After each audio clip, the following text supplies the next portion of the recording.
नमस्कार साथियों, DCP news Uttarakhand में आप सभी का अपना स्वागत। मैं आपके साथ दीवार नौटियाल और आज मैं खास खबर में जाने से पहले आपको ये तस्वीरें दिखाना चाह रहा हूँ। जी हाँ, आप मेरी टीवी स्क्रीन पर देख सकते हैं। ये वो गौ माताएं हैं जिनको अक्सर हमारे राष्ट्र में माता का दर्जा दिया जाता है, लेकिन आजकल आए दिन हम इन गौ माताओं को जब ये दूध देना बंद करती है तो हम इन्हें आवारा छोड़ देते हैं और इन्हीं आवारा पशुओं की बदौलत कई जगह जौनसार बावर में जाने वाले रास्ते पूरी तरीके से ब्लॉक किए हुए होते हैं। ऐसे में कब किसके लिए ये आवारा पशु जानलेवा बन जाए, इस बात से भी इनकार नहीं किया जा सकता। लेकिन सैया से वरिष्ठ पत्रकार राकेश चौहान के द्वारा एक सपना जो देखा गया था, वो सपना शायद अब सैया में साकार होता हुआ नजर आ रहा है। जी हाँ, हम बात कर रहे हैं जौनसार बावर के सैया क्षेत्रवासियों की। सैया क्षेत्रवासियों के द्वारा सनातन मंदिर सैया में एक मीटिंग आउट की गई, जिसमें कि सभी लोगों की सहमति से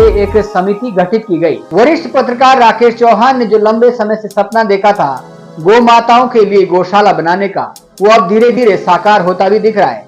इसी परिप्रेक्ष्य में सनातन मंदिर सैया में क्षेत्रवासियों के द्वारा मीटिंग आउट की गई। उसमें एक समिति का गठन किया गया, जिस समिति के अध्यक्ष की जिम्मेदारी वरिष्ठ पत्रकार राकेश चौहान को दी गई। इसके साथ ही ग्राम पंचायत उत्पाटा के पूर्व प्रधान सतपाल राय को इस समिति का सचिव, जबकि राष्ट्रपति द्वारा सम्मान प्राप्त मोहन लाल शर्मा को कोषाध्यक्ष नियुक्त किया गया है। इसके अलावा इस बैठक में सैया व्यापार मंडल के अध्यक्ष विनोद कुमार भसीन, सामाजिक कार्यकर्ता भीमदत्त वर्मा, सैया भाजपा मंडल के अध्यक्ष प्रवीण सिंह चौहान के अलावा तमाम गणमान्य लोग भी मौजूद रहे। मैं आपको बता चलूं कि इस गौशाला में वर्तमान में 60 से अधिक गौ माताओं का ध्यान रखा जा रहा है, जिसके लिए राकेश चौहान के साथ ही समस्त समिति के पदाधिकारियों की प्रशंसा करनी होगी। आइए अधिक जानकारी के लिए हम आपको सीधा ले चलते हैं सैया में अपने सहयोगी रिपोर्टर शांति प्रसाद के पास और जानते हैं उपाध्यक्ष के साथ ही विभिन्न पदाधिकारियों की प्रतिक्रिया। सभी के सहयोग से जो सड़कों पर लावारिस गायें घूमती थी, उनके लिए हमने एक टीन शेड का निर्माण किया था। तो धीरे धीरे वहाँ गायों की संख्या भी बढ़ती जा रही थी, तो क्षेत्र के सभी लोगों ने सहयोग किया। तो जब वो गौशाला को 3-4 महीने का समय हो चुका था, तो हमने सोचा कि क्यों नहीं इसमें अब समिति का गठन किया जाए।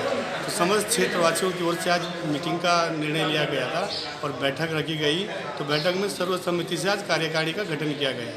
तो सर्वसम्मति से मुझे अध्यक्ष का दायित्व दिया गया और आगे भी हम इस कार्य को बखूबी से निभाएंगे। देखिए, हमने कई बार वन विभाग को इस संबंध में पत्र भी लिखे हैं, हमने मौखिक रूप में भी कहा है, लेकिन वन विभाग ने 1-2 बार तो बाघ की सुरक्षा के लिए या उनको पिंजरे में लगवाने के लिए कैमरे की व्यवस्था की थी, लेकिन वो एक ही दिन कर पाए थे। वो उसके बाद कहीं हमें बाघ भी दिखाई नहीं दिए।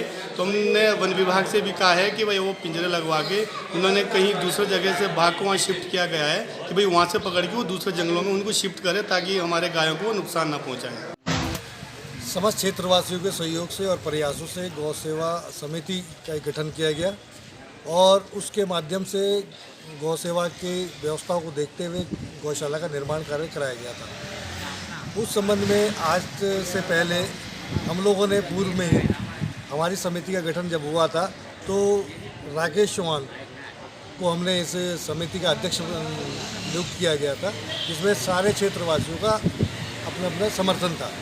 और साथ में इस गौ सेवा की शुरुआत में बलवीर राठौर जो थे हमारे साथी, उनका ये पहला कदम था। उनके द्वारा इस बात की आवाज़ उठाई गई थी कि भाई गौ सेवा के देखते हुए जो गौवंश सड़कों पे है, इस व्यवस्था को बनाने में सभी लोग मिलकर क्यों ना प्रयास करें। और उनके इस मंशा और इस सहयोग और इच्छा के साथ हम सब लोग खड़े हुए और इन प्रयासों के बाद सभी लोगों के प्रयासों से गौ सेवा को ध्यान में रखते हुए गौशाला का निर्माण कार्य हम लोगों के द्वारा कराया गया है, जिसमें हमारे प्रवीण चौहान जी का अहम योगदान है, मोहनलाल शर्मा जी जो हमारे इस समिति के कोषाध्यक्ष हैं, इनका अहम योगदान है, गोपाल रावत जी जो समय समय पे अपना योगदान देते रहते हैं, दूर दराज ये अपने कार्यों में व्यस्त होते बावजूद उसके भी इस समाज की सेवा में, इस गौ सेवा में लगे रहते हैं। संजय शर्मा जी हैं, कुंदन चौहान जी हैं, सतपाल राय जी हैं, ये सभी लोग क्षेत्र के यानी सब 3-4 खत के लोग जो है इस ये बैठ के अधीन जितने लगभग 100-150 गांव आते हैं, सभी लोगों का इसमें अहम योगदान है और सब बाजार वर्ग, व्यापारी वर्ग का बहुत अहम योगदान है। सभी लोगों ने मिलकर इस गौशाला का निर्माण कराया है और गौ सेवा में लोग लगे हुए हैं। सर, जी देखिए, सभी लोगों को पता है कि बहुत समय से जो है, काफ़ी लंबे समय से जो है गौवंशों को ऐसे ही छोड़ा जा रहा है। और हमारी जो भूमि है वो देवभूमि है और गौ हमारी माता है।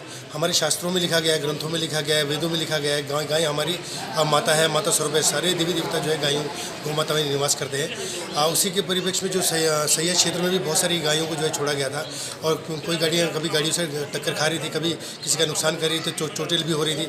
तो यहाँ सैयद क्षेत्र के लोगों ने, जो समाजसेवी लोग हैं, धार्मिक प्रवृत्ति के लोग हैं, उन्होंने जो है एक अपने मतलब हिम्मत से और अपने सहयोग से, लोगों के क्षेत्र के सहयोग से एक गौशाला का निर्माण करा था। और उसे आज जो है एक ढांचा देने के लिए जो है जो प्रक्रिया होती है अध्यक्ष की, सचिव की, कोषाध्यक्ष की, समिति की, आज जो है वो यहाँ पर उस समिति को ढांचा दिया जा रहा है। और जिसमें कि हमारे सबसे जो जुझारू है अपने राकेश भाई साहब राकेश चौहान जी, क्योंकि उन्हीं का जो है गौ समिति को बनाने में जो सबसे महत्वपूर्ण सहयोग रहा है, गौशाला बनाने में सबसे महत्वपूर्ण सहयोग रहा है, लोगों को जागरूक किया है। हमारे मोहनलाल शर्मा जी है, हमारे सतपाल राय जी है, हमारे संजय शर्मा जी है, भीमदत्त वर्मा जी है, जो कि लगातार क्षेत्र में जो है इस क्षेत्र में काम कर रहे हैं, गौ माता के क्षेत्र में। तो उसी के लिए जो है आज ये बैठक है और आज हमारे जो है हम लोगों ने जो है पूरा विधि विधान से जो है पूरे क्षेत्र की बैठक करके जो है सामूहिक रूप से सर्वसम्मति से जो है अपने अध्यक्ष जी, सचिव, कोषाध्यक्ष और समिति का जो है आज गठन किया है।